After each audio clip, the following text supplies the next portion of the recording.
Olá, gente, bom dia a todos, bom dia a todas. Vamos começar então nossa aula de hoje, dia 8 de abril. Já comecei aqui a fazer, iniciei a gravação. Vocês já conseguem visualizar a minha tela?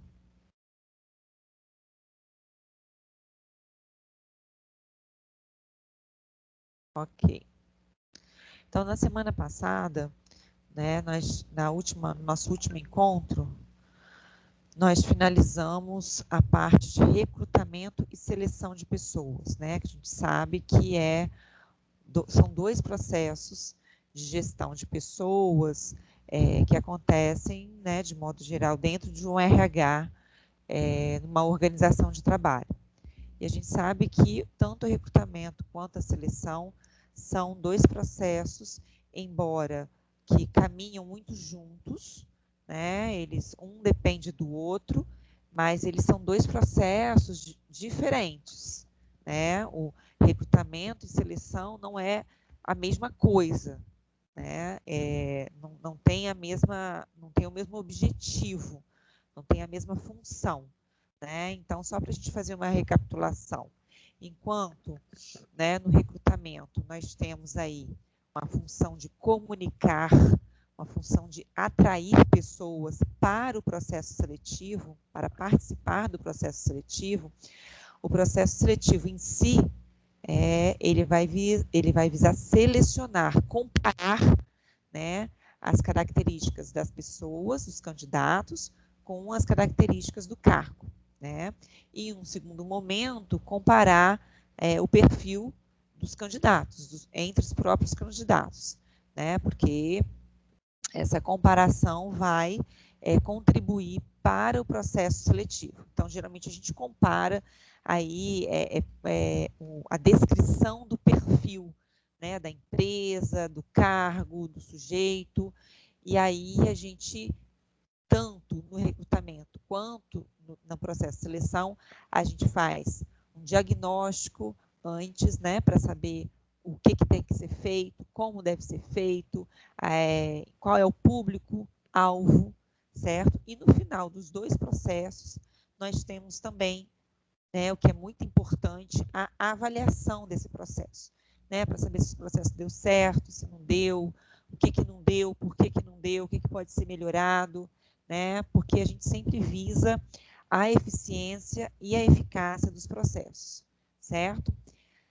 E hoje, então, nós iniciaremos os processos de treinamento e desenvolvimento. E o processo de treinamento e desenvolvimento também acabam sendo entendidos, digamos assim, como sendo um mesmo movimento, um mesmo processo, né? Treinamento e desenvolvimento. Quando você fala de uma área de RH dentro da empresa, você fala treinamento e desenvolvimento, você está falando aí de como se fosse um único processo de gestão de pessoas. Embora os dois, né, processos, tanto treinamento quanto desenvolvimento, gerem aprendizagem, né, todos os dois vão gerar aprendizagem, o treinamento, ele conceitualmente, ele é diferente do desenvolvimento, né? E aí a gente vai falar um pouquinho sobre isso hoje. Por que são diferentes? O que difere, né, o desenvolvimento do treinamento se os dois processos envolvem aprendizagem?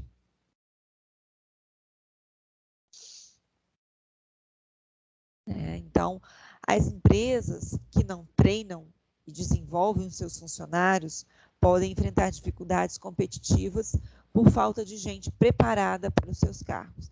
E aí a gente pode pegar essa reflexão, né, e abrir, né, para todas essas competências, para todas essas preparações que o mercado de trabalho exige hoje, né? Então, é importante que as empresas, que as organizações de trabalho estejam atentas às mudanças, não só no nível econômico e político, mas também no nível social, emocional, né? No que diz respeito à atenção a qualidade de vida, a responsabilidade social, a saúde mental no trabalho. Então, é importante que as empresas preparem os seus colaboradores, né? Aqui na citação do Lacombe, tá? Ele cita ainda funcionários, né? Mas hoje a gente já fala essa outra nomenclatura, né? Que são os colaboradores, o capital humano das empresas, né? A capital inteligência, né? Então, é importante que essas pessoas sejam treinadas, sejam desenvolvidas, né? Ah, Rivane, todas as empresas já fazem isso? Certamente não, né? Algumas fazem uma parte, outras fazem um pouco mais, outras um pouco menos. É sempre importante a gente pensar, pessoal, que de todos esses processos que a gente está falando aqui, a gente tem uma variedade, né, muito grande de empresas, né, em relação ao ramo, em relação à estrutura. Então, nem todas absorvem da mesma forma, né, todos esses processos. Até porque as necessidades também de cada um, né, de cada uma dessas empresas também são diferentes. Então, não necessariamente um treinamento que foi um sucesso numa empresa vai ser sucesso numa outra empresa. Então, é importante que a gente entenda também que no processo de treinamento e desenvolvimento é necessário que a gente tenha um diagnóstico, né? O que eu vou treinar? Quem é que eu vou treinar? Né? Que tipo de treinamento é esse? Né? Ou é necessário um desenvolvimento? A gente vai falar, né, de modo geral, na prática, o desenvolvimento, a palavra desenvolvimento não é tão utilizada na prática, né? A palavra que é mais utilizada é treinamento, né? Mas, como eu estava dizendo, um treinamento ele pode ser diferente. A proposta, né, do treinamento ele é diferente da proposta do desenvolvimento. Então, tanto o treinamento quanto o desenvolvimento, eles envolvem um processo de aprendizagem, né? É um processo, então, educacional. Porém, o treinamento é um processo de curto prazo. E o desenvolvimento é um processo de longo prazo. Por quê? A gente vai falar sobre isso. O processo educacional de curto prazo, né, que é a definição do treinamento propriamente dito, ele é aplicado de maneira sistemática e organizada, através do qual as pessoas aprendem conhecimentos, atitudes, habilidades em função dos objetivos definidos, né? E esses objetivos, quem é que define? Somente o psicólogo? Não. O psicólogo ele vai montar, né, esses objetivos de acordo com as necessidades da área, de acordo com as necessidades da gestão, de acordo com as necessidades do cargo, o que se pretende ali treinar, né? E por isso, então, o treinamento ele vai se constituir em um processo de aprendizagem. Se você aprende, por exemplo, vamos supor que a pessoa vai passar por um treinamento de um software novo que a empresa está adquirindo ou que está, enfim, desenvolvendo. Então, está lá no Canvas, Fernanda, o arquivo. Dá uma olhadinha lá no material de estudo. Tanto o PDF quanto o slide.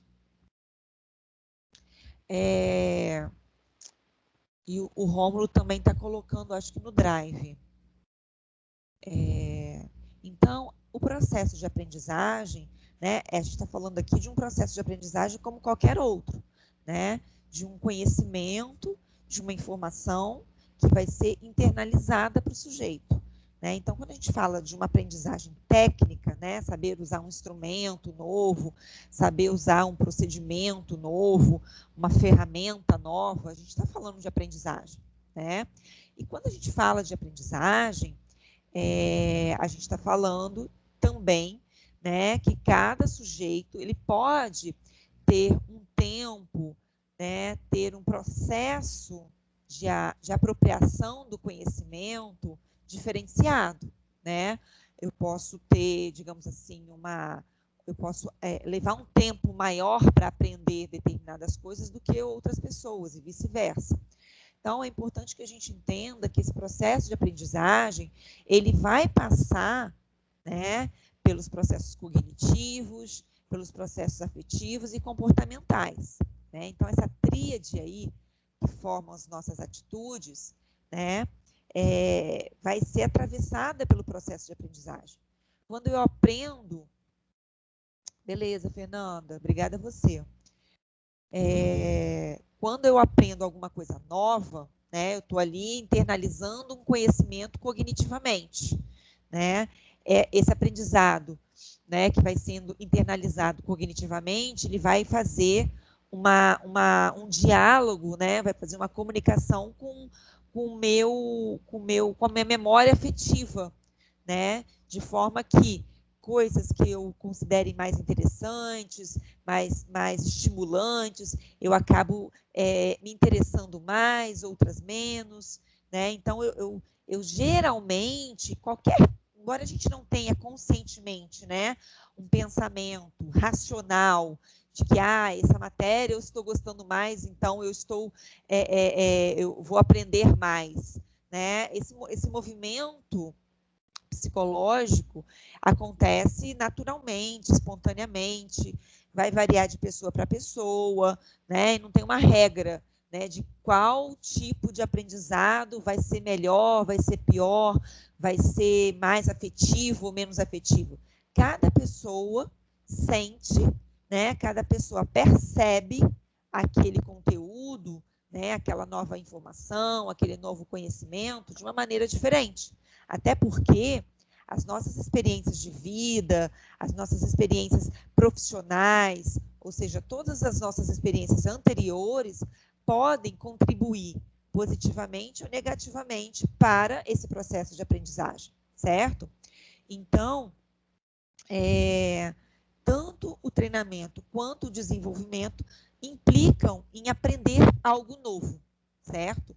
E se eu quero aprender algo novo, para que eu geralmente aprendo algo novo? Para que eu aprendo? Qual a função de se aprender alguma coisa nova?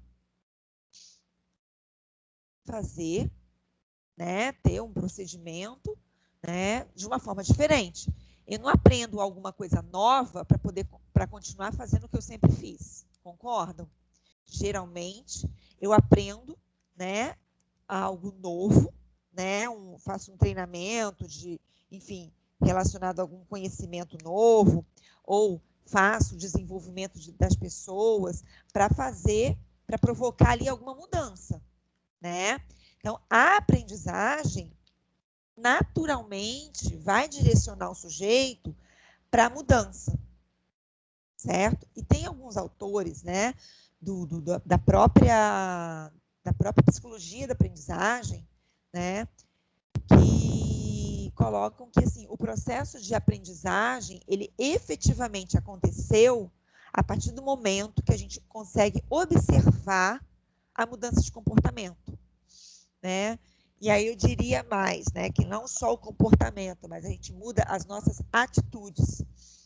Aí você pode virar para mim e falar assim, nossa, Ivone, mas isso é um processo muito complexo. Sim, eu vou concordar com você, porque o processo de aprendizagem não é algo nada fácil, né, gente?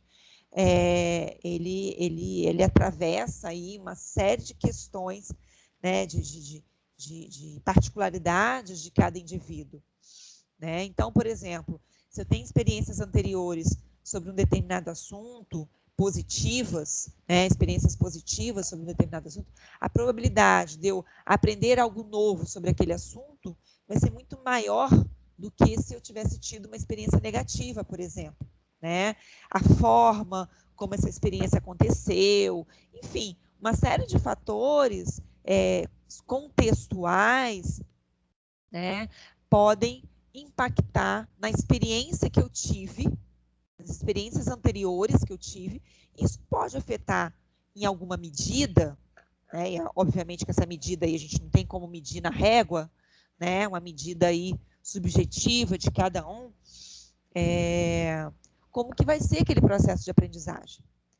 Poxa, Ivone, mas então isso ficou muito difícil, né, de se fazer numa empresa, porque como é que a gente vai lidar, né, se o processo de aprendizagem ele é tão particular assim, né, ele vai diferenciar tanto assim, de indivíduo para indivíduo, fica difícil a gente pensar num processo de aprendizagem que atinja, né, todas as pessoas, né? E é por esse motivo, né, que o processo de treinamento, de desenvolvimento, ele dependendo da função, dependendo dos objetivos, ele deve ser feito em números pequenos, né, em grupos pequenos ou em grupos médios, isso vai variar, né? E esses grupos, eles têm que ser formados por pessoas que tenham aproximadamente as mesmas necessidades.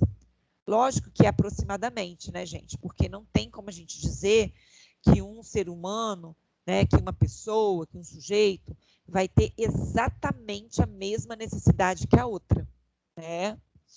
Quando a gente leva isso para uma análise técnica, né, de aprender algo novo no cargo, né, executar alguma coisa nova no cargo, né, a gente pode até considerar que uma pessoa precisa a mesma coisa da outra, né? Então, as duas precisam ser treinadas. Mas, ainda assim, é importante a gente entender que cada uma delas pode ter aí uma diferença, né, na assimilação desse conteúdo, concordam? Né? E aí a gente tem que pensar, então, num treinamento que possa atingir, né, um número de pessoas, porque a gente não pode treinar individualmente cada um. Imagine numa empresa, né, de médio porte, de grande porte, isso seria impossível, inviável. Na de pequeno porte talvez já seja, né, quanto mais a de médio e de grande porte. Né? Então, a gente tende, digamos assim, no processo de treinamento e desenvolvimento, a gente tende a agrupar pessoas que tenham relativamente as mesmas necessidades. E aí, dentro dessa construção, dentro desse planejamento do processo de treinamento, né, que aí a gente vai estar falando de um planejamento, de um processo de aprendizagem, na verdade, a gente vai selecionar, né, ferramentas, modalidades que possam atingir aquelas pessoas, né, o público-alvo, da melhor maneira possível, certo? E aí a gente tem uma pequena diferença, né, entre, então, o treinamento e o desenvolvimento. Enquanto o treinamento, né, é uma aprendizagem centrada, direcionada para a posição atual que o sujeito tem na organização, ou seja, para aquele cargo específico que o colaborador está executando ali naquele momento, né? O desenvolvimento não. O desenvolvimento ele vai ser um processo de aprendizagem também? Sim, mas ele não necessariamente ele vai estar relacionado exclusivamente com o cargo atual. O desenvolvimento ele vai proporcionar tipos de aprendizagens diferentes da aprendizagem proporcionada pelo treinamento, né? O desenvolvimento ele está mais voltado para oportunidades de um crescimento pessoal, individual, profissional daquele sujeito enquanto pessoa, certo? Então, por exemplo, quando a gente fala de treinamento, treinamento relacionado a lidar com crises, mudança, conflito, a gente está falando aí, né, de facilidades e dificuldades que as pessoas provavelmente têm de lidar com essas determinadas situações, certo? Então, nesses casos, a gente vai estar falando muito mais do desenvolver a pessoa para desenvolver estratégias, né, para a pessoa pensar em estratégias que ela possa desenvolver para lidar com essas situações, quando elas acontecerem, certo? Em qualquer momento da carreira dela, em qualquer cargo que ela venha ocupar, correto? E o treinamento não, o treinamento já é mais ligado ao cargo especificamente, né? Porque ele visa melhorar o desempenho da pessoa nas responsabilidades atuais dele. Ana, o treinamento seria mais, é isso que eu estou falando, o treinamento, quando a gente está falando do desenvolvimento, acho que a sua pergunta aí, eu trocaria o treinamento pela palavra desenvolvimento. Então, desenvolvimento, sim, seria permanente. Quer dizer, uma vez que eu aprendo, por exemplo, a lidar com situações de estresse, eu vou desenvolver estratégias de enfrentamento de estresse, por exemplo, eu vou poder generalizar aquele meu aprendizado para outras situações de estresse, não somente para um evento de estresse específico, entende? Então, é um tipo de aprendizado que eu vou generalizar, né, usando até a própria o próprio conceito de generalização, né, do Piaget, né, quando a gente está aprendendo lá na psicologia do desenvolvimento e aprendizagem de Piaget, ele fala, né, que a criança, quando ela apreende conhecimentos novos, ela tende a generalizar aquele conhecimento para situações futuras que tendem a ser semelhantes àquela que ele passou, né? Então, isso seria o desenvolvimento. A gente está desenvolvendo pessoas, está desenvolvendo habilidades, né? Um crescimento ali profissional, mas sobretudo pessoal, certo? Mas por que não é exclusivamente pessoal? Porque ali a gente está direcionando, né, o desenvolvimento para questões relacionadas à profissão, né? No treinamento, Ana, aí seria um pouquinho diferente, porque é um tipo de aprendizado que é específico, né? É um específico da tarefa que o sujeito está executando. Ele pode ser permanente também? Pode, porque, na verdade, uma vez que a pessoa aprende, por exemplo, alguma coisa nova, ela vai ficar com aquele conhecimento para sempre. Mas a grande diferença é poder utilizar aquele aprendizado em outras funções, em outras tarefas, em outro cargo, tá? Ou não. Exatamente, Lumena. Treinamento seria isso, né? Voltados mais especificamente para a rotina da função. Exatamente, Fernanda. Exatamente. Focado para o cargo, para a pessoa que desempenha. Né? E aí isso pode atingir aí um grupo, né, de pessoas, né? Pode atingir uma pessoa. Quando geralmente se faz um treinamento específico, né, geralmente existe um programa de mentoria, né, que às vezes o próprio gestor pode fazer, ou uma pessoa que já é mais experiente dentro daquele setor, dentro daquele cargo, faz com a pessoa, né? É muito comum, por exemplo, quando a pessoa está entrando na empresa, né, e ela tem que aprender, por exemplo, um recurso, né, um recurso específico daquele cargo, daquela função. Então, pode-se ter, por exemplo, um treinamento geral, por exemplo, em algumas empresas que eu já trabalhei, já existem treinamentos específicos para isso, né? Geralmente são treinamentos online, né? Virtuais, né? E podem ser também presenciais, né? Dependendo do tipo de tarefa, tá? Mas o desenvolvimento, não. Geralmente o desenvolvimento ele é mais presencial mesmo, porque ele vai envolver outras técnicas que o treinamento voltado para o cargo não. Exatamente, Lumena. Sistemas, tudo isso. Então, o treinamento ele é mais específico, mais voltado para o cargo, para a função, né, que a pessoa está desempenhando ali no momento. Ela até pode vir a utilizar isso em outro momento, num outro cargo, mas é muito pouco provável, né?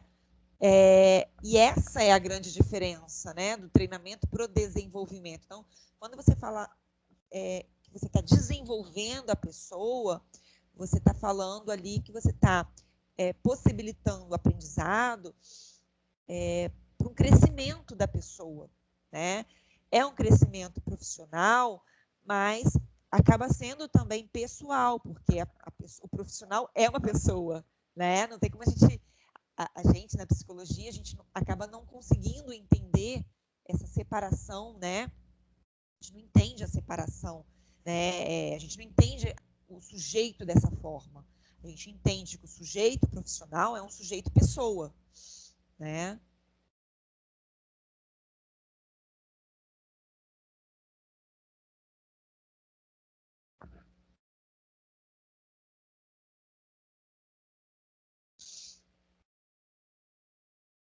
Deixa eu só ver o que a Fernanda está falando aqui.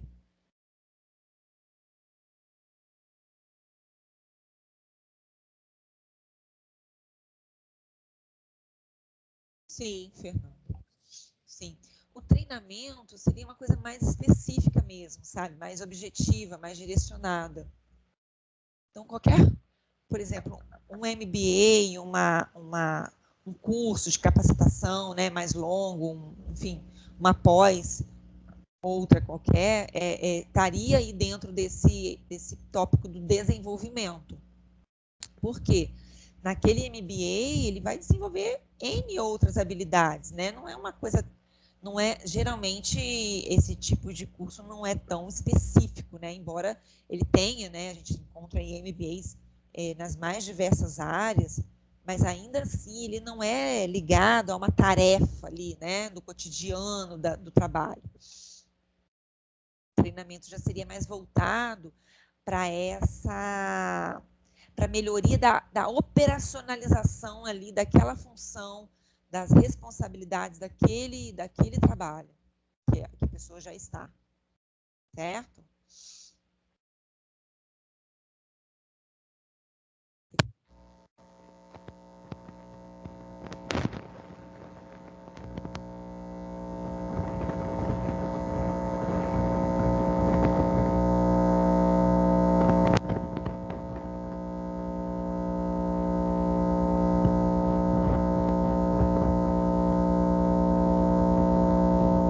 Que as empresas,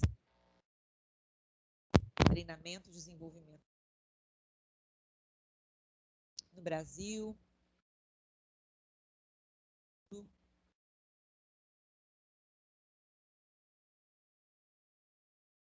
né? E a gente sabe que esse investimento ainda é muito pequeno, né? A revista Business Week calcula que as 500 maiores empresas norte-americanas gastem mais de 44 bilhões de dólares em treinamento em um ano. A revista Exame revela que as 500 maiores empresas brasileiras listadas por maiores e melhores gastam 650 milhões de dólares por ano. Então, veja que é um quantitativo aí bem menor, né? Enquanto uma investe 44 bilhões, aqui 650 milhões. E lógico que essa questão do investimento, né, da valorização, por que investe mais, por que investe menos, tudo, gente, é uma análise bem ampla, né, bem complexa, no sentido de que a gente tem que levar em consideração o sistema macrosocial, né, que envolve aí as políticas de cada país, a economia de cada país, porque essas empresas estão, né, instaladas em cada um desses países, né? Os valores, né, o investimento que se faz depende também, né, da mão de obra que é ofertada, que por sua vez também, se a gente quiser levar isso para uma análise ainda mais profunda, né, a gente vai também pensar aí na questão do próprio investimento educacional que um país faz, né, aos seus cidadãos, né, isso contribui, né, para que algumas empresas investam mais ou menos, o modo de relação que as empresas estabelecem com os colaboradores, né, isso tudo acaba interferindo. Isso aqui são só dados para vocês terem uma ideia, assim, quanto que é importante, né, se ter um treinamento, se investir em treinamento e o quanto que esse investimento ainda ele é tão pequeno, né? E uma outra coisa que eu gosto sempre de destacar aqui nesse slide, não sei se vocês perceberam aí, uma palavra uma palavra bem interessante, né? Que revela, em parte, o valor que a empresa dá a esses processos, né, de treinamento e desenvolvimento. Por exemplo, nas empresas norte-americanas, a gente perceba um quantitativo bem maior, né, de investimento. Ainda assim, tem aí uma palavra aí nesse quadrinho verde, e no quadrinho azul também tem a mesma palavra, que simboliza um pouco essa questão, né? Alguém se arriscaria a dizer qual é?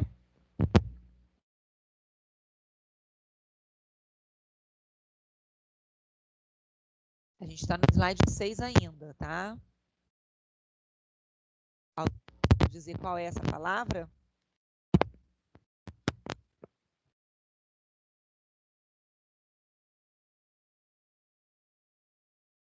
Ninguém, gente.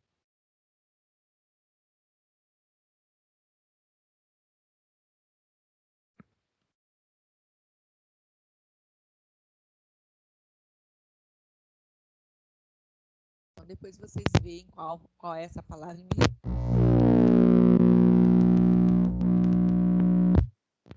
Vamos agora para o slide 7. O que eu aprendo? Parou para pensar? Como é que você aprende?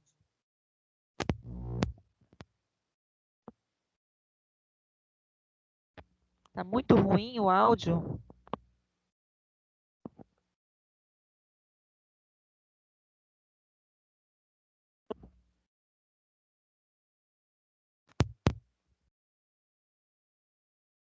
Melhorou? Melhorou agora? Tá melhor? Tá ficando melhor? Tá. É estranho isso. Estou usando o mesmo microfone que eu sempre usei. Tá bom. Ah, então melhorou, que ótimo. De qualquer maneira, né, gente? Tá. Eu aproximei um pouquinho mais aqui. Entendi. Bom, se voltar a ficar baixo, vocês me falam, tá? Então, como é que eu aprendo?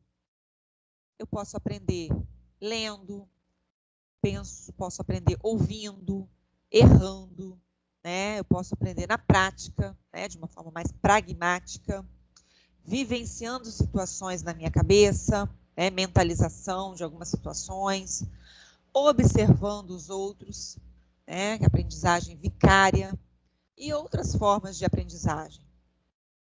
Qual dessas formas de aprendizagem vocês acham mais eficaz?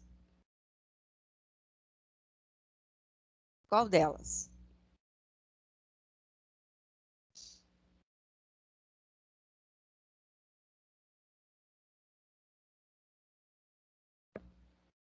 Prática.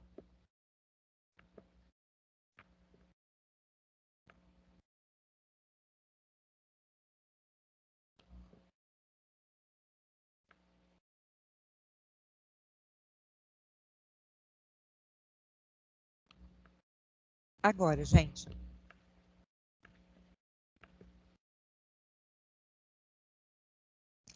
na verdade, a maior parte das pessoas tendem a, sim, responder à prática mesmo, tá? Mas a resposta certa seria depende. Porque a maior parte das pessoas aprendem e apreendem de uma forma diferente. Vocês, por exemplo, se eu perguntasse para vocês qual a forma que vocês aprendem melhor? Tem gente que estuda fazendo resumo, tem gente que estuda só ouvindo a aula na hora, tem gente que tem que ouvir várias vezes, tem gente que precisa de muitos, muitos, muitos exemplos. Embora todos esses componentes eles contribuam para o processo de aprendizagem, é importante que a gente entenda que as pessoas podem aprender de forma diferente. E o que isso vai impactar no nosso treinamento, então, gente? O que isso vai impactar no treinamento? O que isso significa para o meu treinamento? Que eu vou ter que pensar em estratégias, né, que possam atingir o maior número possível de pessoas. Então, eu devo usar apenas uma dessas formas? Não, não posso pensar nisso. Porque imagina, se eu trabalho, tudo bem, se eu trabalho com uma, duas, três, quatro pessoas, eu posso perguntar ali para cada uma delas o que elas preferem, concordam? Né? Até aí, se eu pensar na pior das hipóteses, aí 10 pessoas, 20 pessoas, né? Dependendo do que você tem estruturado na sua empresa, você pode perguntar, fazer um levantamento ali rápido e falar, não, a gente pode adaptar o treinamento e tal. Mas imagine isso dentro de uma empresa de médio e grande porte, gente. Não tem como você sair perguntando para cada pessoa como é que ela aprende melhor. Então, você tem que usar, assim, pelo menos algumas dessas possibilidades, né? É, seja virtual, seja em vídeos já pré-gravados, ou seja online, né? Ou seja presencial, ou seja colocando na prática, né? E aí colocar na prática também possibilita, né, a questão do erro e do acerto, né? É importante que a gente pense nessas possibilidades. Então, na verdade, é importante que a gente entenda assim, que o processo de aprendizagem que vocês viram, né, lá na disciplina de aprendizagem, todos esses processos estão aqui nesse aprendizado dentro da organização.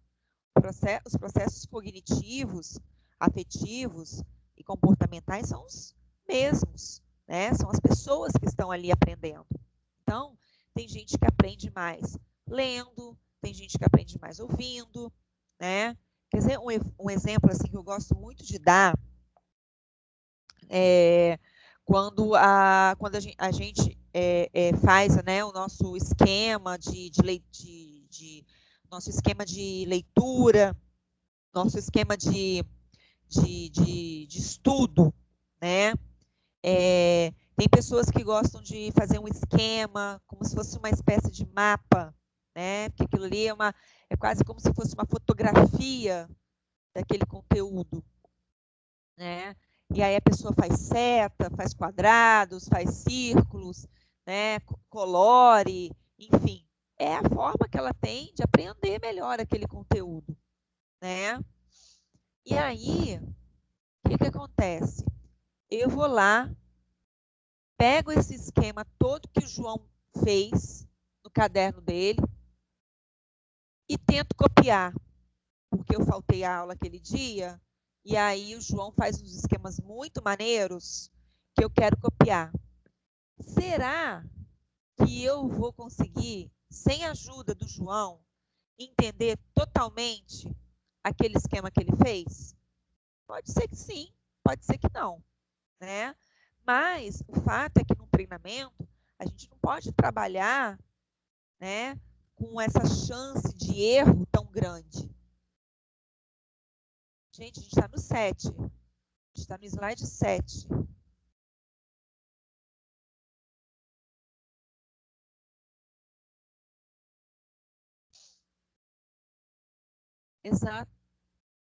Exatamente, né, João? Porque aquele esquema que você construiu é um esquema da sua lógica de pensamento, né? É a sua lógica de pensamento que está ali. Se eu pensasse exatamente igual a você, se a gente pudesse pensar na possibilidade do meu raciocínio ser o mesmo, ter o mesmo caminho que o seu, se a gente pensasse que isso pudesse acontecer, talvez isso fosse mais provável, né? Mas a gente sabe que isso não acontece dessa forma, né? Isso aí, no 7. Estamos nesse mesmo, Rômulo. Ok? Então, é importante que a gente possa, né?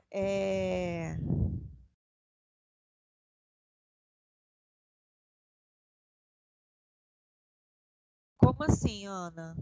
Dependendo do tipo de treinamento, sim. Por exemplo, eu já participei de treinamento, que é um treinamento específico da execução de uma plataforma, por exemplo. Aquela execução é a mesma, então você deixa gravada aquela aula, né? E as pessoas que estão entrando naquele momento podem assistir essa aula. Seria isso que você está perguntando? Sim. Para a questão técnica, isso funciona. Mas para a questão comportamental, do desenvolvimento, não, nem tanto.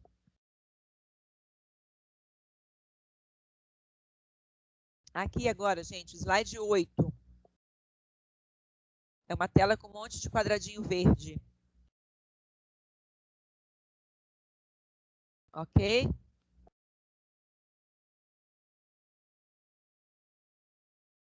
Então, aqui a gente tem alguns tipos de mudanças proporcionadas, mudanças no comportamento, né?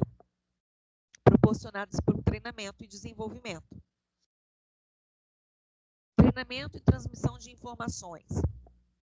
Visa aumentar o conhecimento das pessoas, informações sobre a organização, as normas, as políticas. Isso aqui, Ana, por exemplo, esse tipo aqui de treinamento é um tipo de treinamento muito comumente gravado, né? Geralmente, quando a pessoa ela é contratada, né, no site, na própria página do Recursos Humanos da empresa, já tem lá todos os treinamentos obrigatórios, né, que a pessoa tem que fazer. E aí tem ali passo a passo, tem as recomendações, né, todas as questões ali. Tem espaço, né, para pergunta, para tirar dúvida, tudo isso. Mas é um treinamento que já é gravado, né, que já está ali para todo colaborador que entra na empresa. Correto? Sim, sim, Gladys. Os dois são uma reciclagem.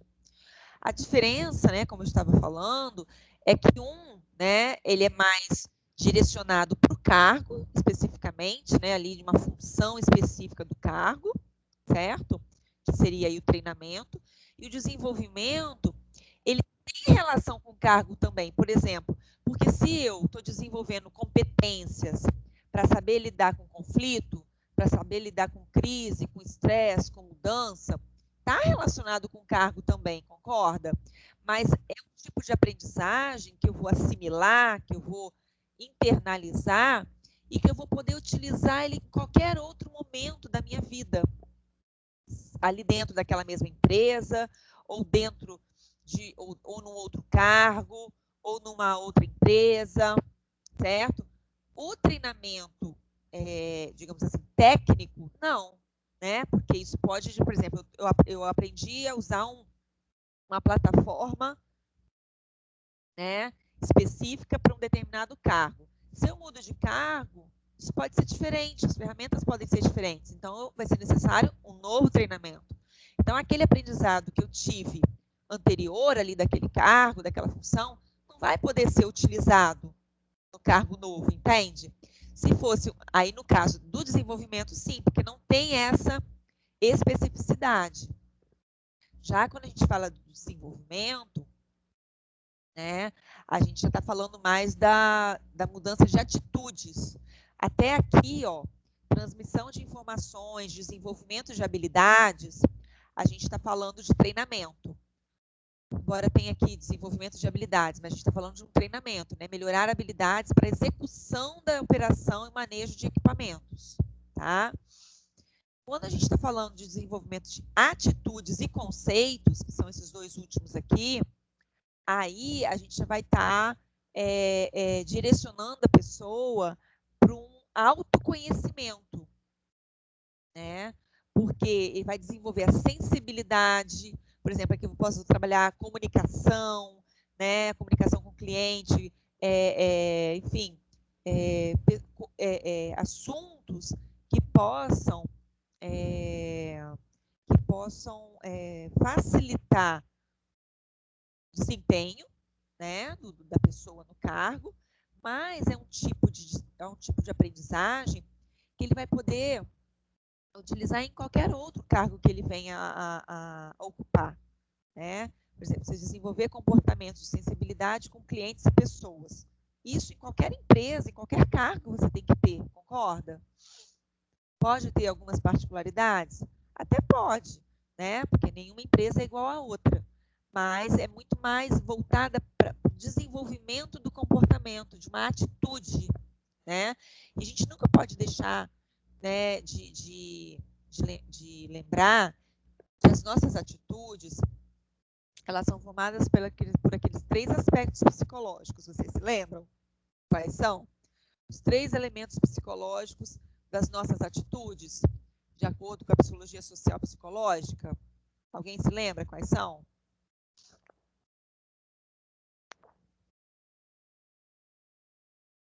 Isso aí. Cognição, afeto e comportamento, Ana. Então, quando a gente está falando de mudança de atitude, a gente fala obrigatoriamente nesses 3 elementos. No treinamento específico, né, de uma função, de uma rotina, não necessariamente eu vou precisar mudar, digamos assim, não necessariamente eu vou precisar mudar a forma como eu penso, mas de alguma forma eu vou mudar a minha cognição também, né? Porque eu estou aprendendo algo novo, concorda? E esse aprender algo novo, eu posso até não concordar, né? Com o que está sendo aprendido, o que está sendo ensinado, tá? E aí isso pode gerar em mim, por exemplo, um afeto um pouco mais negativo. Isso pode dificultar o meu desempenho, ou seja, pode dificultar o meu comportamento, colocar aquele aprendizado em prática. Todo tipo de aprendizado implica em transformação cognitiva, afetiva e comportamental. Cognitiva, porque eu aprendo algo novo, certo? Estou recebendo conhecimento, estou recebendo informação. Então, a ideia é que eu adicione ao que eu já tenho, né, na minha cognição, informações novas. Porém, isso pode ser um pouco diferente do que eu entendo como sendo melhor, o que eu entendo como sendo certo, né? Como eu sempre fiz. Aí já começa a entrar o aspecto subjetivo.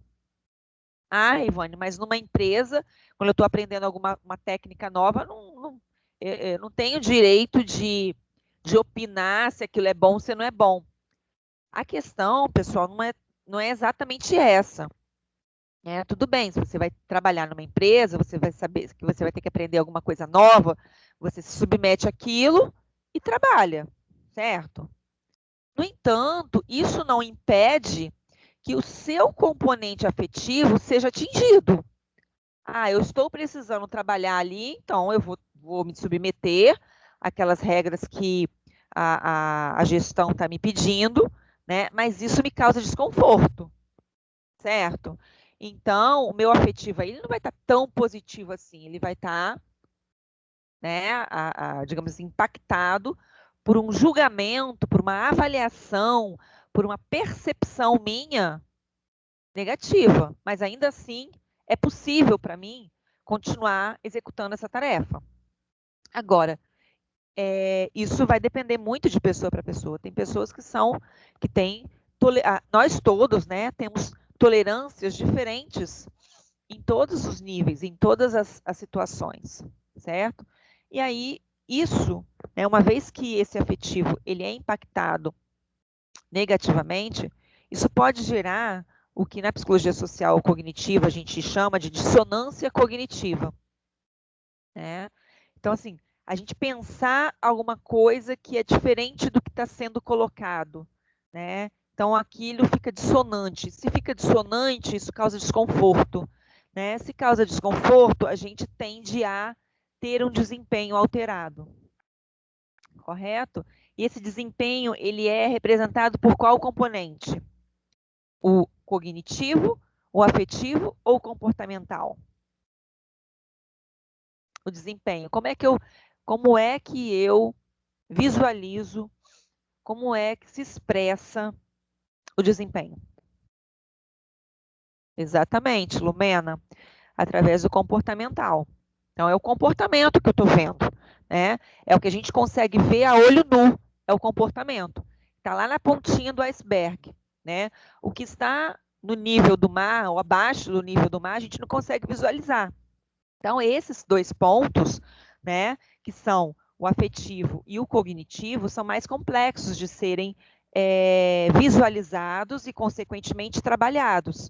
Então, isso exige um tempo, né, diferenciado de pessoa para pessoa, certo?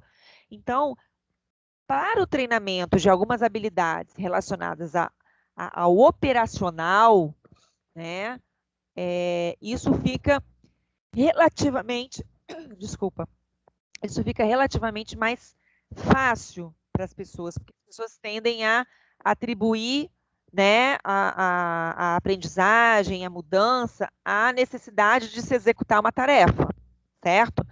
Porém, quando a gente está falando do comportamento no sentido de relacionamento interpessoal, isso fica um pouquinho mais complicado, porque as pessoas também, né, da mesma forma, tendem a julgar as mudanças, né, de forma positivas ou negativas.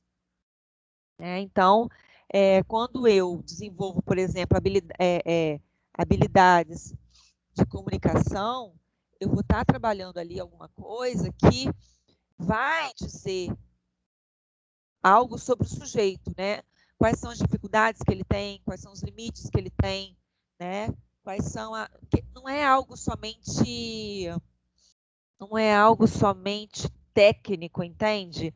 É algo que você vai, para você de fato ter uma boa relação, né, com o outro, uma boa relação com você mesmo no que diz respeito a pensar em estratégias de enfrentamento de estresse, pensar em estratégias de enfrentamento de conflito, por exemplo, vai mexer, né, vai exigir, na verdade, um investimento muito maior, né? Agora, da mesma forma, isso é feito em grupo, tá, gente? A gente tem que lembrar que a gente está dentro de uma organização de trabalho.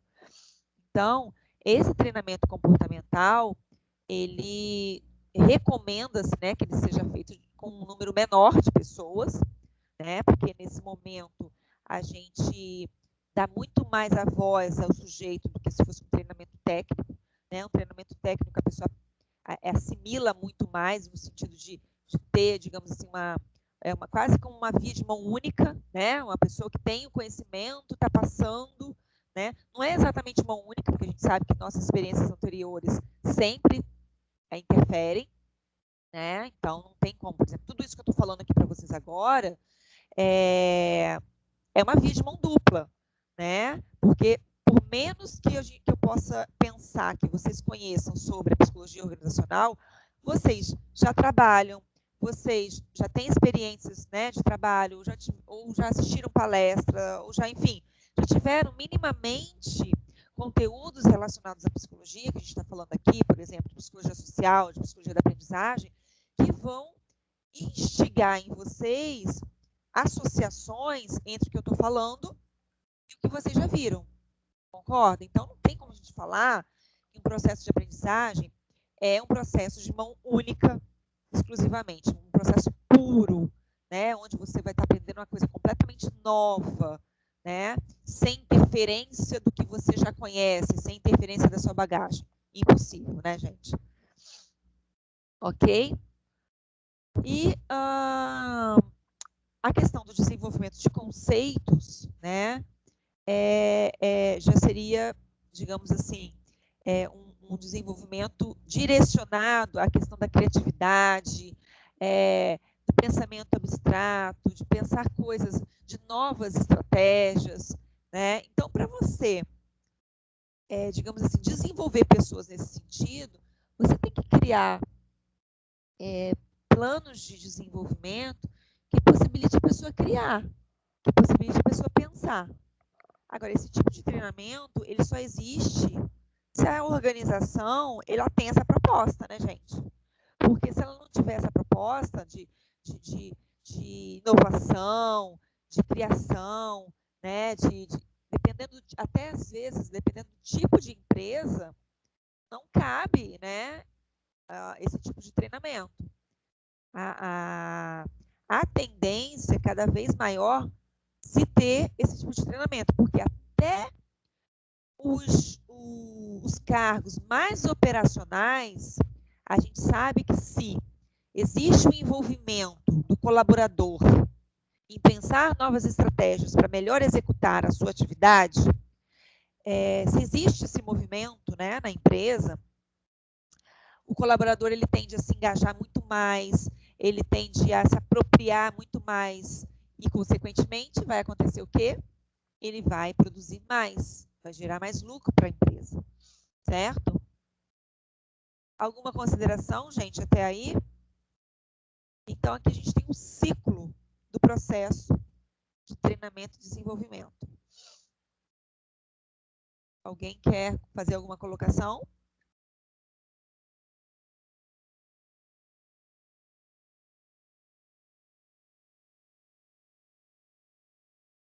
Então, vamos lá.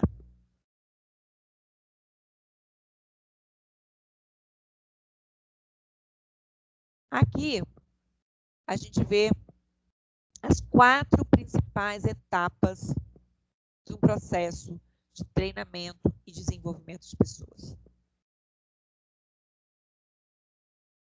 Não pensem que a gente não tenha que fazer diagnóstico. O diagnóstico organizacional ele é fundamental para delinear todos os procedimentos, todas as estratégias, todos os planos de ação que você pensa em ter. Né?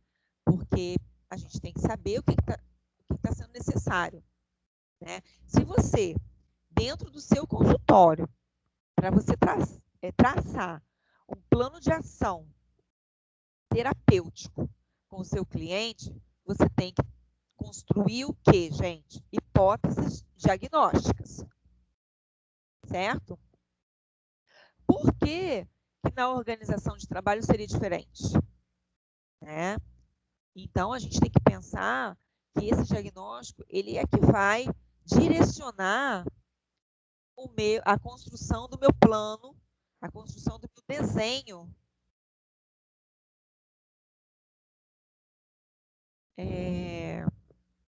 de treinamento e desenvolvimento. Tá? E aí a gente vai ver cada uma dessas etapas aqui. Depois vem a aplicação do programa propriamente dito. E, por fim, mais uma vez, olha aqui, pessoal, mais uma vez a avaliação de resultados. Então, perceba que todos os processos de gestão de pessoas, nós temos uma avaliação dos resultados, certo? Então, aqui, ó. Aqui é uma definição, digamos assim, bem sucinta do que é cada uma das etapas. A gente vai falar um pouco mais sobre cada uma delas. Né?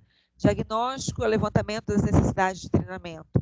Desenho, a elaboração do programa de treinamento para atender às necessidades diagnosticadas. Implementação é a aplicação e condução do programa de treinamento. E a avaliação é a verificação dos resultados do treinamento. A gente vai falar um pouquinho de cada um desses aqui agora. Então, primeiro ponto, diagnóstico. Como é que eu vou fazer um diagnóstico? Então, o diagnóstico ele é feito, né, inicialmente, respondendo essas duas questões. Quem que deve ser treinado? Quais são as pessoas? Que setor? Onde é que estão essas pessoas? Quem é que deve ser treinado? E a segunda pergunta, o que é que essas pessoas têm que aprender? Né? Se elas vão passar por um treinamento, se pressupõe que elas têm que aprender alguma coisa nova, né? Ok? Então, a gente tem alguns métodos para levantar as necessidades de treinamento, né? A gente pode utilizar todos, né? A gente pode utilizar alguns desses, né? Geralmente, a gente usa pelo menos uns 2 desses métodos, para que a gente tenha aí, digamos, uma dupla referência, né? Nem sempre a pessoa, o que você observa é o que a pessoa precisa e vice-versa. Então, avaliar o processo produtivo, localizando pontos fracos relacionados ao desempenho. Então, assim, um dos métodos, né? Avaliar o processo produtivo propriamente dito, né? O quanto que se esperava, né? O quanto que foi alcançado, né? Qual é que foi o desempenho esperado? Qual foi o desempenho alcançado? Então, esses indicadores, né, são pontos relevantes para se avaliar o processo de construção de um treinamento. Pode ser o único? Não deveria ser o único. Poderia ser esse método ele poderia ser mais reforçado, por exemplo, com a retroação direta, por exemplo. Tá? Porém, muitas empresas utilizam apenas esses indicadores aqui do processo produtivo para delimitar o treinamento ou não. Né? Porque esse processo aqui, né, da avaliação do processo produtivo, é o método, digamos assim, que é o mais objetivo de todos. É o que pode ser mostrado em dados, pode ser mostrado estatisticamente, pode ser mostrado em tabela, né, em gráficos. Né? Então, isso aqui é muito presente, né, gente, dentro das organizações de trabalho. Agora, uma outra forma, né, um outro método é a retroação direta das áreas a partir daquilo que as pessoas acreditam ser necessidade de treinamento. Né? Então, você pode casar, né, esses indicadores aqui do processo produtivo com essa retroação direta, né? Conversando com gestores de área ou conversando com com a própria equipe, né? Um RH bem ativo, bem montado dentro de uma empresa, dá para fazer isso, tá? Uma outra coisa também que é importante levar em consideração, a visão de futuro, né? Se a empresa pensa em introduzir novos processos, novos equipamentos, então isso aqui já seria um treinamento mais diferenciado, o levantamento do que precisa ser pensado a médio e longo prazo, né? A visão de futuro. A empresa pensa em fazer alguma alteração, em alguma mudança, então isso já pode ser, com esse planejamento, a empresa já pode começar a pensar, né, em treinar pessoas, em desenvolver pessoas, para quando o processo de fato for instalado, não se perca tempo, né, no treinamento. As pessoas já estarão preparadas para receber e para executar, né, os novos procedimentos. Ok? E aí a gente tem a segunda etapa, né, que é o desenho do treinamento propriamente dito. O desenho, gente, de um programa de treinamento, ele deve conter basicamente, assim, no mínimo, esses componentes aqui. Desculpa. No mínimo, ele tem que ter isso aqui, tem que responder essas questões aqui, né? Para, digamos assim, minimizar os custos, né? Para minimizar os erros de treinamento, né? Para aumentar a potência de abrangência, tá? Então, quem deve ser treinado? Quais são as pessoas? Quais são os colaboradores? Como treinar? Que métodos, que recursos eu vou utilizar para instruir as pessoas? Quais são esses métodos? Eu só posso definir o método se eu sei quem são as pessoas. Porque as pessoas não é só identificar qual é o cargo que ela está, mas qual é o nível socioeducacional, qual é o cargo, né? A profissão dela, né? Porque a partir daí, a faixa etária, porque a partir daí eu vou poder definir melhor quais são os métodos que eu vou utilizar, quais são os recursos, os instrumentos que eu vou utilizar. Em que treinar? Vai ser o conteúdo. O que vai ser passado? O que vai ser ensinado? Ou seja, o conteúdo. Por quem? Quem é que vai treinar essas pessoas? O instrutor interno ou externo? A gente tem pessoal capacitado internamente para fazer isso? Ok. Não temos? Então, a gente tem que prever aí uma instrução externa. Lembrando sempre que essas escolhas, né, tanto dos métodos quanto do instrutor, né, ser interno e externo, tem aí o quesito relação custo e benefício, né? A gente sempre tem que entender que cada um desses passos vai ser pensado paralelamente ao investimento econômico que você vai fazer, né? Onde vai ser o treinado? Vai ser no próprio trabalho ou fora, né? Dentro do próprio trabalho, né? Dentro da própria empresa, vai ser on the job, ou seja, ali no cargo, na execução propriamente dita, né? Como se fosse uma espécie de mentoria, né? A pessoa está ali executando o trabalho e ela está recebendo treinamento ali, naquele momento. Ela não vai para um outro lugar da empresa, né? Para receber um treinamento fora ali do seu cargo, da sua função, né?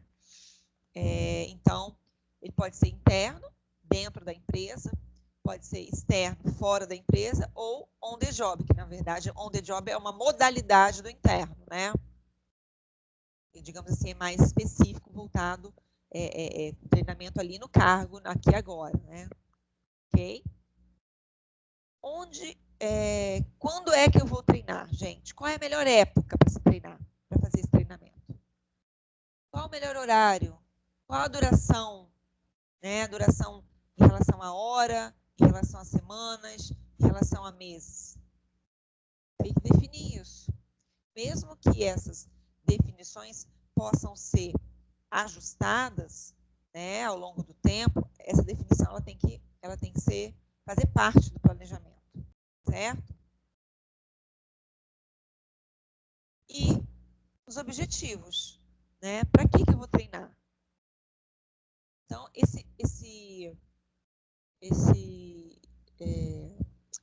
esses objetivos eles têm que estar linkados com o diagnóstico. Assim, o que eu levantei de necessidades? Então, se a gente tem 3 necessidades, a gente vai ter aí, no mínimo, 3 objetivos. E assim por diante. Ok? A implementação. A implementação é a prática daquilo que foi programado.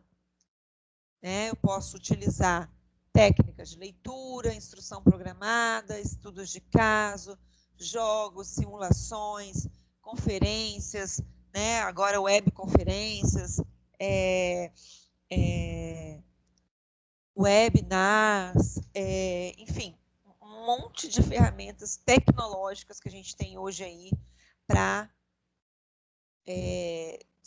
se utilizar, né? Então, essa implementação, porém, ela tem que ser pensada, né? Não adianta eu pensar numa técnica super bacana, sofisticada, se o treinamento é para um grupo de pessoas que não aderem, né? Ou que não tem facilidade com aquele tipo de instrução, né? Então, às vezes, é mais eficiente você usar uma técnica mais simples, né? Por exemplo, uma dinâmicas de grupo, jogos, né? Enfim, algo mais, que tenha uma linguagem mais fácil, né? Mais acessível, do que utilizar, né? Simulações, coisas mais elaboradas. A questão de um treinamento não significa que você tenha que fazer uma coisa difícil, inacessível, né? Ela tem que ser atrativa, claro, mas não precisa ser uma coisa que a pessoa não consiga acessar, né? Não faz sentido. E aí, por fim, a gente tem a avaliação do desempenho, né, do treinamento. Como é que é feita essa avaliação? Para que serve essa avaliação? Avaliar significa submeter algo a um processo de análise determinado por parâmetros referenciais. Que parâmetros referenciais são esses, Ricone? São aqueles parâmetros que eu determinei lá atrás no diagnóstico, né? Quando eu fiz o diagnóstico, eu fiz o levantamento das necessidades, né? Então, eu vou avaliar ali se eu alcancei os objetivos do treinamento, né? Eu só posso avaliar se deu certo ou não se eu tenho isso previsto, né? Porque como é que eu vou comparar um resultado com algo que não foi estabelecido? Complicado, né? E a validação. Reconhecer o valor esperado do objeto da análise efetuada. Ou seja, para eu dizer que um treinamento é válido, foi validado, eu tenho que a avaliação que eu fiz desse treinamento, ela tem que ser positiva. Ela tem que ser tanto eficaz quanto eficiente. Então, o treinamento alcançou o objetivo que ele se destinava? Né? Ele alcançou as expectativas, os objetivos que ele tinha? Sim, alcançou. Então, ele pode ser validado. Né? É um treinamento válido. Inclusive, eu posso, uma vez que ele é válido, eu posso utilizar ele em outras situações similares. Né? Outras situações similares, com objetivos similares. Certo?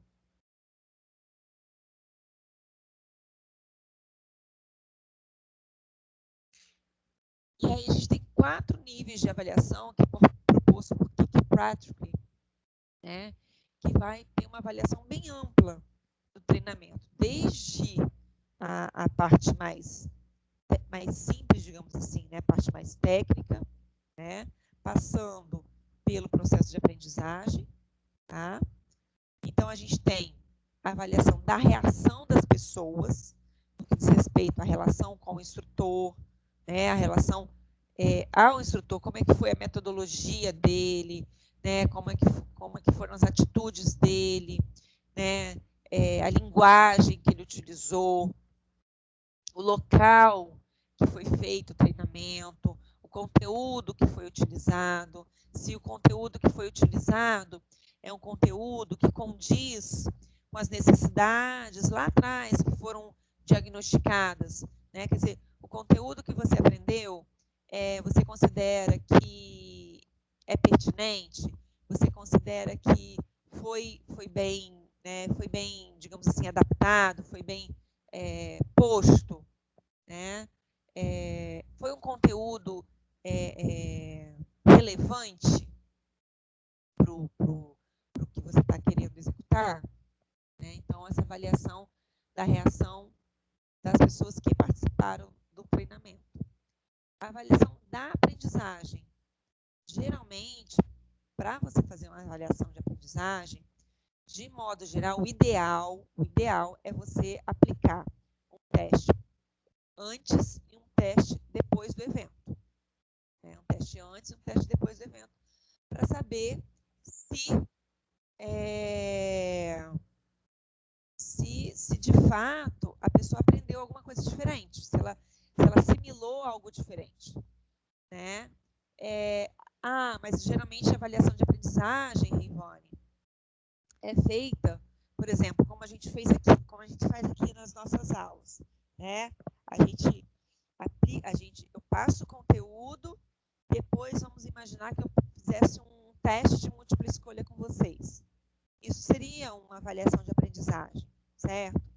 Mas, ainda assim, não me diria exatamente qual foi esse nível de aprendizado, né? O que não foi aprendido, o que foi aprendido. Porque quando eu aplico esse teste antes, vamos supor que no início da nossa aula, né, do nosso semestre, eu aplicasse para vocês um grande teste sobre o conhecimento de vocês sobre psicologia organizacional.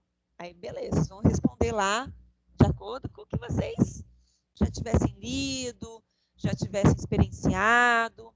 Beleza. Aí, ao longo das nossas aulas, a gente está tendo treinamento, né? Processo aqui de aprendizagem, certo? No final do semestre, eu aplicaria o mesmo teste para saber se as respostas mudaram ou não. Então, essa avaliação é interessante também a gente fazer, né, para saber se o treinamento foi bem sucedido ou não. Agora, é claro que os itens, né, desses testes devem corresponder aos objetivos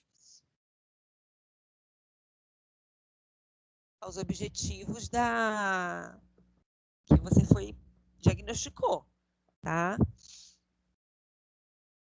Terceiro, avaliação da mudança de comportamento. Essa terceira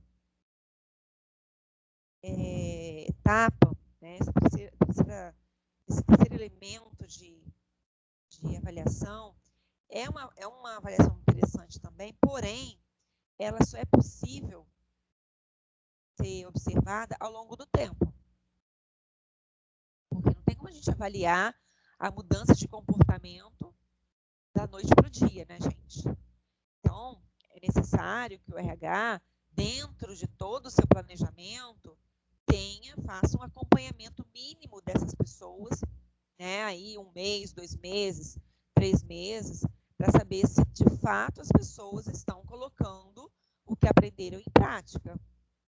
Então, geralmente, num RH mais estruturado, isso acontece, né? Então, há um acompanhamento da pessoa, pequenos testes que a pessoa vai fazendo, de repente, de mês em mês, né?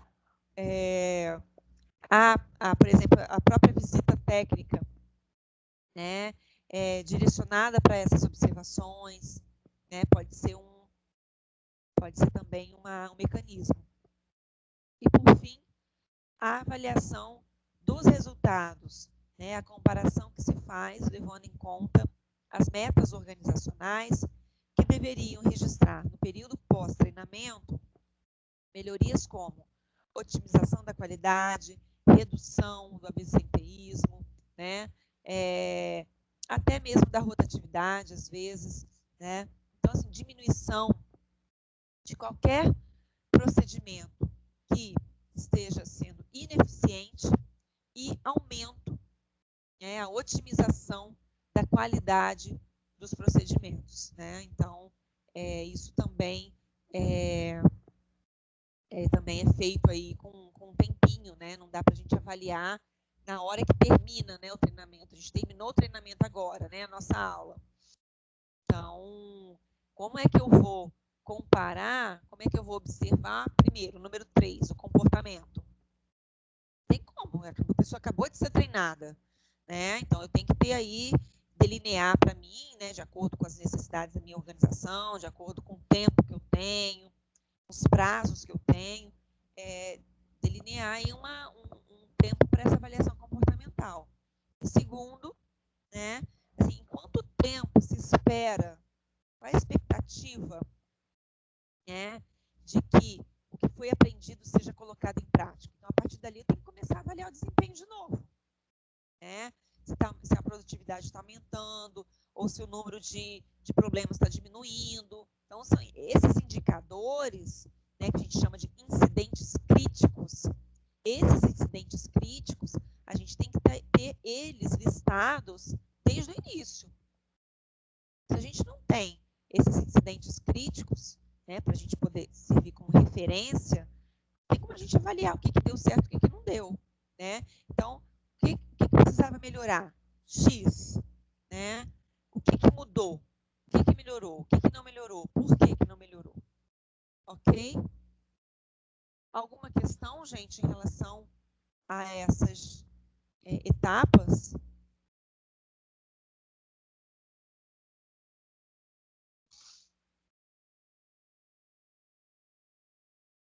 Tudo bem?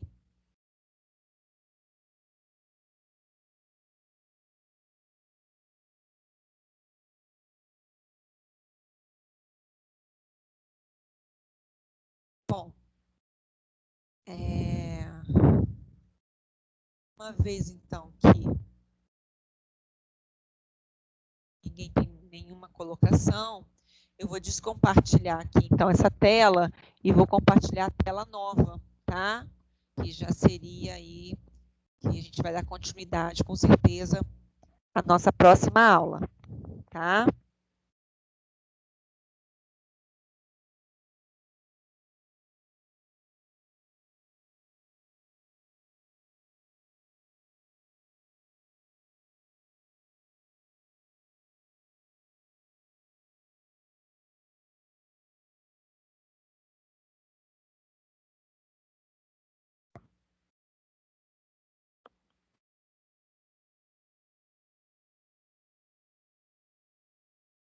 Só um minuto.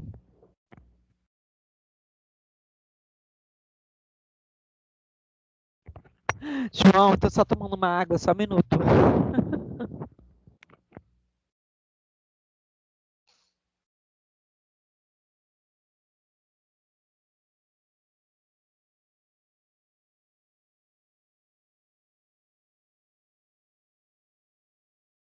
Bom, gente, então, esse tema que vocês estão vendo aí já na tela de vocês, sofrimento psíquico no trabalho contemporâneo, analisando uma revista de negócios, e o impacto da organização do trabalho na saúde mental, um estudo em psicodinâmica do trabalho.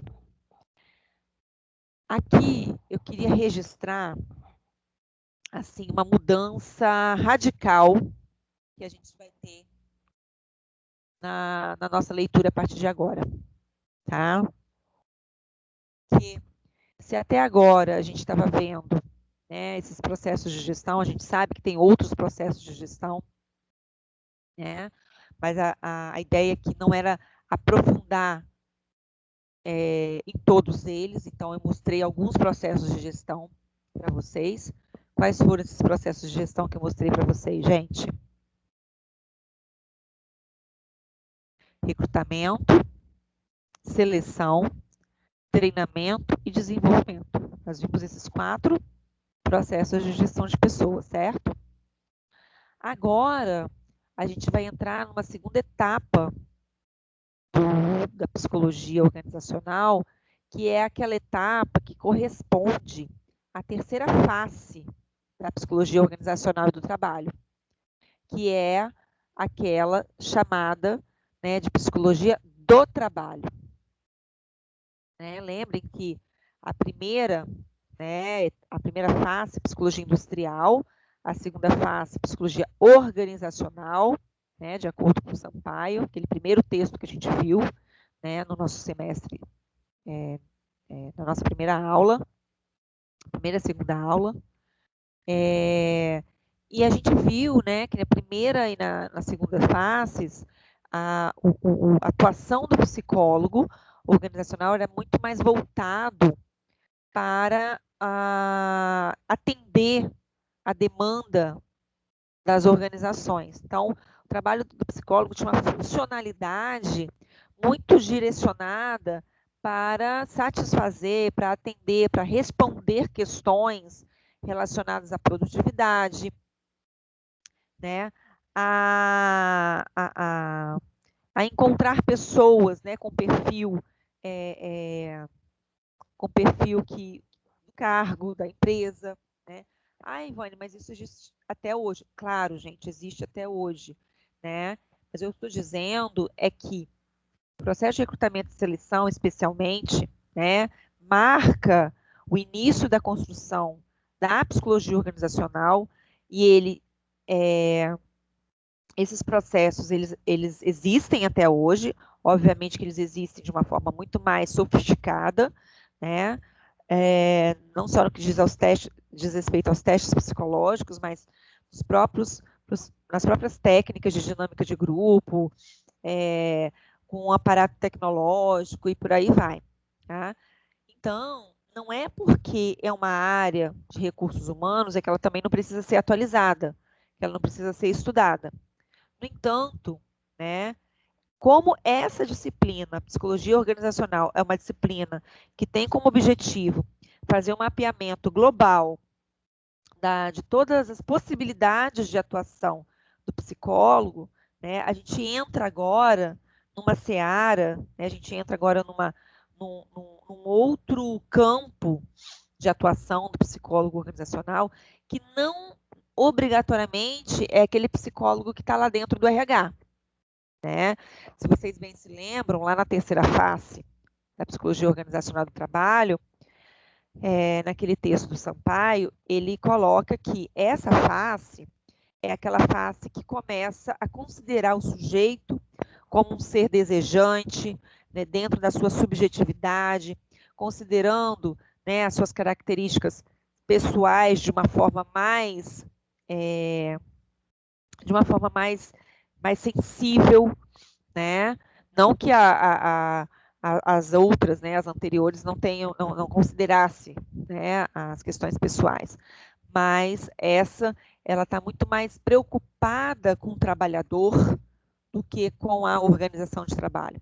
Ela vai levar em consideração a organização de trabalho também? Vai, porque a gente sabe, né, fazendo uma análise da psicologia social do trabalho, a gente sabe que as organizações de trabalho elas estão dentro de um contexto sociocultural, econômico e político. Então, não tem como a gente falar de uma empresa sem falar da lógica que rege o mercado de trabalho, né? E muitas vezes essa lógica ela é mais consciente para algumas pessoas e menos consciente para outras, né? Mais racional para umas e menos para outras. Eu arriscaria até dizer que a maior parte da população não conhece, né? Por não ter conhecimento mesmo, dos impactos, né, que a estrutura econômica, social e política podem ter nas relações de trabalho, né? E aí a gente vai ter uma leitura muito mais sociocrítica, né, do que diz respeito à construção do trabalho, ao valor que é dado ao trabalho ao longo do tempo, né, e como o trabalhador ele é encarado hoje, né? E que ele não é encarado hoje de uma forma tão diferente do que sempre foi desde o advento do capitalismo, né? As formas de se relacionar com esse trabalhador, eles vêm sendo atualizadas, né? E essa atualização não necessariamente é uma atualização saudável, tá? Então, isso invoca, né, a gente estudar também questões relacionadas ao adoecimento psíquico no trabalho, ok? Então, a gente vai ter autores aqui completamente diferentes, a própria linguagem completamente diferente do que a gente viu até agora, ok? Então, eu acho importante a gente fazer essa introdução, porque exatamente para a gente mostrar esse marco, né? Mostrar também não só o marco, mas as diversas possibilidades, porque assim, embora a terceira face da psicologia organizacional seja um marco, né, no que diz respeito à mudança aí do modelo teórico, da metodologia, né, de trabalho do psicólogo organizacional, a outra área, essa que a gente viu até agora, né, no treinamento, desenvolvimento, elas continuam a existir, né? E psicólogos continuam investindo no estudo dessas áreas, porque é necessário investir no estudo dessas áreas. Caso contrário, elas vão regredir, elas vão ficar cada vez mais obsoletas. Já são, né, muitas vezes, em algumas empresas, já são tão conservadoras, já são tão rígidas, né? Imagine se você não continuar estudando, imagine se você não continuar pensando em novas estratégias, desenvolver, aí o negócio vai desandar mesmo, né? Então, essa outra área, quer dizer, essa área que a gente vai começar a ver hoje, ela não substitui a outra, e vice-versa. São dois caminhos aí diferentes, tá? Que têm objetivos diferentes e, consequentemente, têm abordagens teóricas diferentes, metodologias diferentes de trabalho, ok? Agora, uma coisa é uma coisa, outra coisa é outra coisa. Vejam que uma não desmerece a outra, né? Uma não é mais importante que a outra, tá?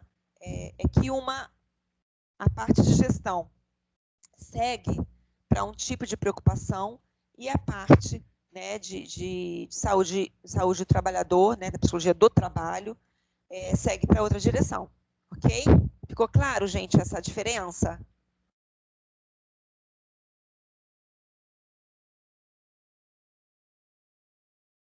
Eu vou aproveitar aqui para puxar a lista de presença do Teams, ok?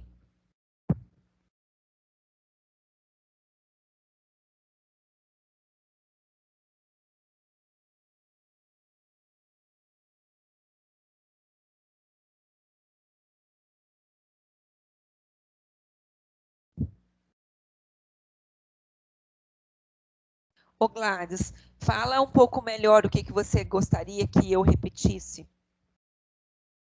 Pode falar no áudio, não tem problema não, se você puder.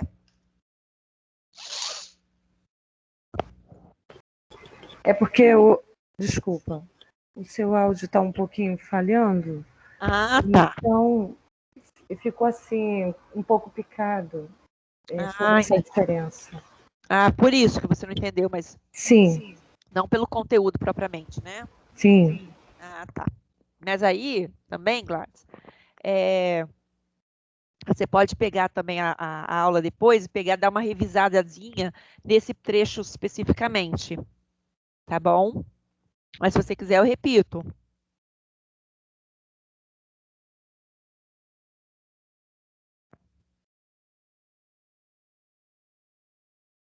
Ó, vamos lá, então.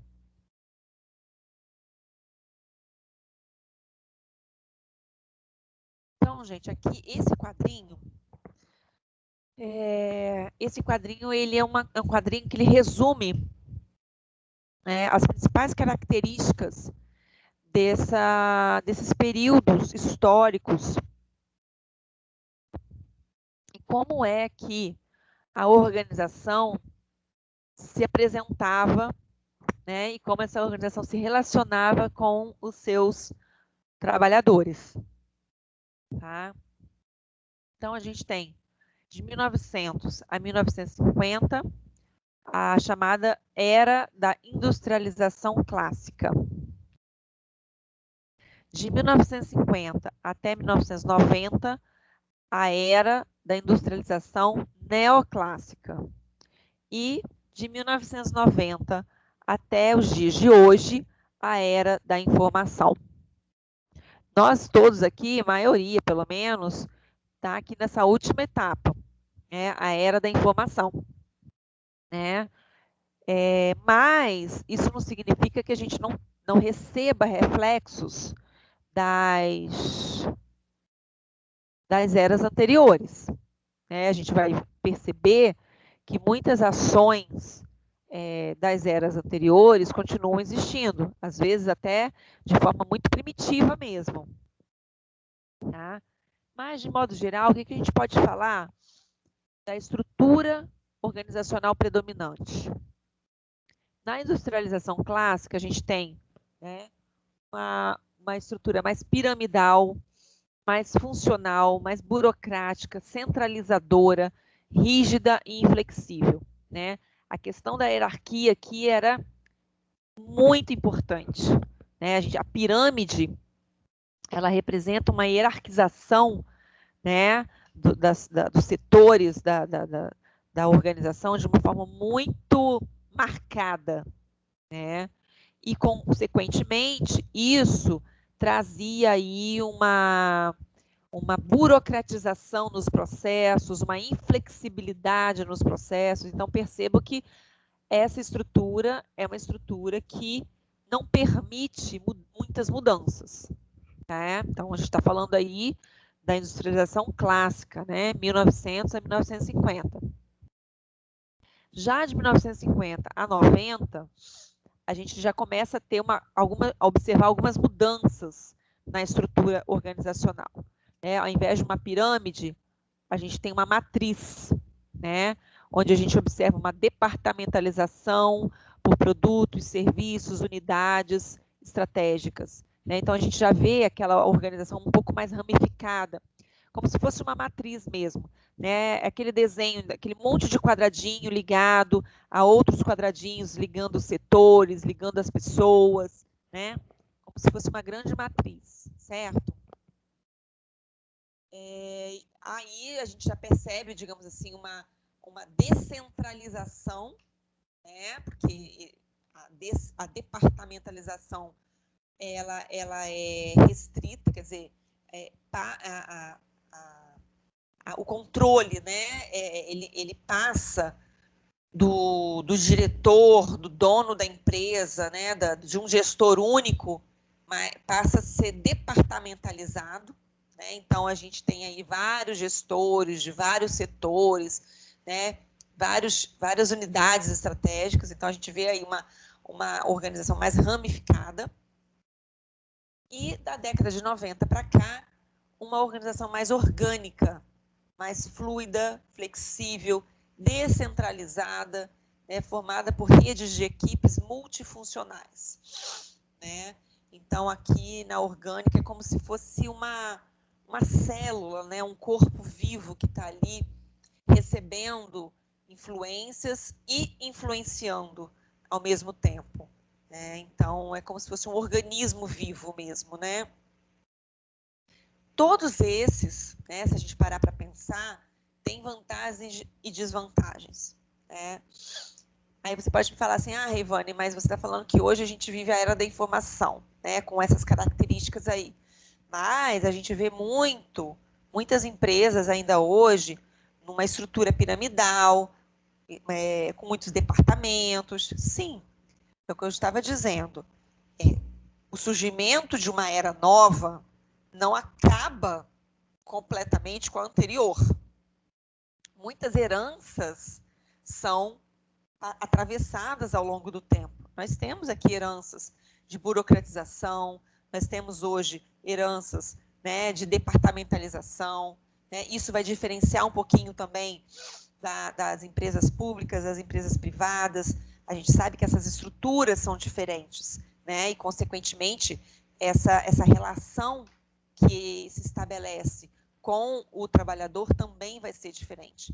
Essa relação que a empresa estabelece com a sociedade também vai ser diferente, ok? A cultura, né? Na industrialização clássica, a gente tem um foco mais no passado, nas tradições, nos valores, uma ênfase no status quo. Na neoclássica, a gente já começa a ter uma transição com foco mais no presente e uma ênfase na adaptação ao ambiente. Né? Então, começou a se ter aí uma preocupação de se adaptar, né? O colaborador, o trabalhador, ao ambiente de trabalho. Fala, Gladys.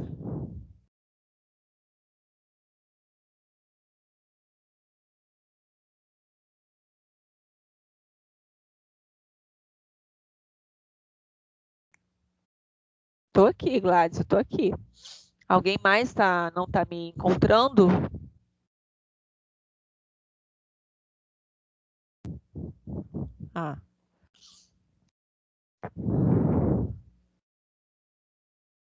Tá. Talvez, Gladys, tenha que sair e entrar de novo, né?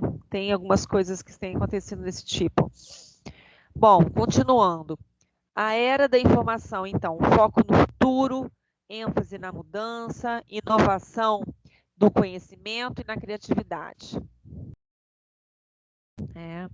O ambiente, na clássica, é um ambiente mais estático, mais previsível, poucas mudanças, né? E aí na neoclássica a gente já começa a observar algumas mudanças e na informação as características principais são mutabilidade, imprevisibilidade, turbulências, intensas mudanças, tá? Então veja que essas características, esse quadrinho, ele representa as características mais fortes daquele determinado momento. Isso não significa que características de um momento anterior não estejam presentes no posterior, ok? As pessoas, como que as pessoas eram encaradas? Na industrialização clássica, né, elas são ferramentas de produção sujeitas às regras rígidas. As relações eram denominadas de relações industriais. Na neoclássica, são recursos organizacionais que precisam ser administrados. Então, aí, lembre, né, do papel da gerência, né, como que a gerência, dependendo do tipo de gerência, essas pessoas elas eram conduzidas, né, a melhorar o seu desempenho. E aí a gente tem a administração, que surge, né, esse termo, administração de recursos humanos, a administração de RH. Na era da informação, né, a gente já tem aí características, né, das pessoas que são mais, se exige mais proatividade, dotado dos chás que devem ser impulsionados, né? Vocês devem se lembrar o que são os chás, certo? Alguém se lembra o que significa chá? E a denominação, né, é chamada de administração de pessoas, né? Hoje em dia nós já temos até outros, né? Administração do capital intelectual, parceiros, colaboradores, né?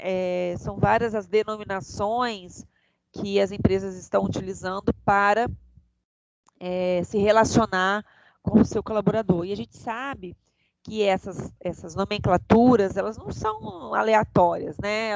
Elas representam aí, tem um simbolismo em relação a como é que a empresa se relaciona com o seu colaborador, né? Então, esse nome, né, ele pode ter aí, digamos assim, indicar, né, como é que uma empresa trata os seus membros. Ok, pessoas? Bem? Bom, aqui no slide 3, né, a gente vai começar a falar do texto, desses dois textos propriamente ditos. Esse slide, gente, ele é composto por dois textos, tá? Esses dois que estão aqui, essa referência bibliográfica. Se vocês pegarem essa referência bibliográfica, tá, e jogar no Google Acadêmico, no Google, você já pega um artigo na íntegra, tá bom? Tanto do sofrimento psíquico quanto da psicodinâmica do trabalho, tá? Eles estão lá também, se eu não me engano, não sei se já estão lá no Drive. Se não tiver, eu vou passar para o Rômulo e vou colocar lá no Canvas também. Como eu não estava previsto que eu iria começar isso hoje, eu iria começar essa semana que vem, eu não sei se eu coloquei lá, mas assim que terminar a nossa aula eu coloco. E aí, a gente começa, então, na semana que vem, com esse slide aqui, número 3, ok? Que aí a gente vai entrar propriamente no assunto da psicodinâmica e do adoecimento psíquico no trabalho. Ok, pessoas? Alguma dúvida? Alguém quer fazer alguma consideração?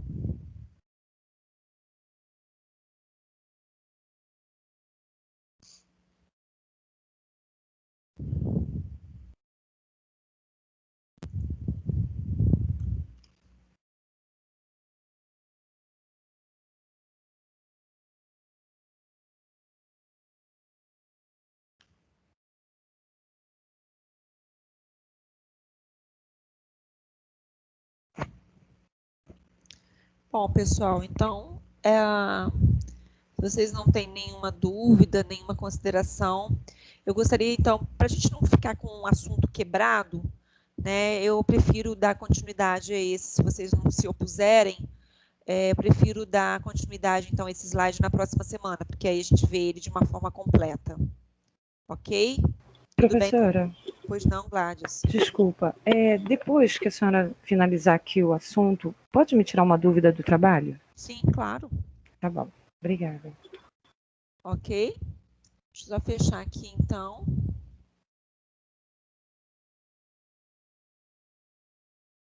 Ah, tá, vou falar sobre isso, Lumena. Deixa eu só encerrar aqui a gravação.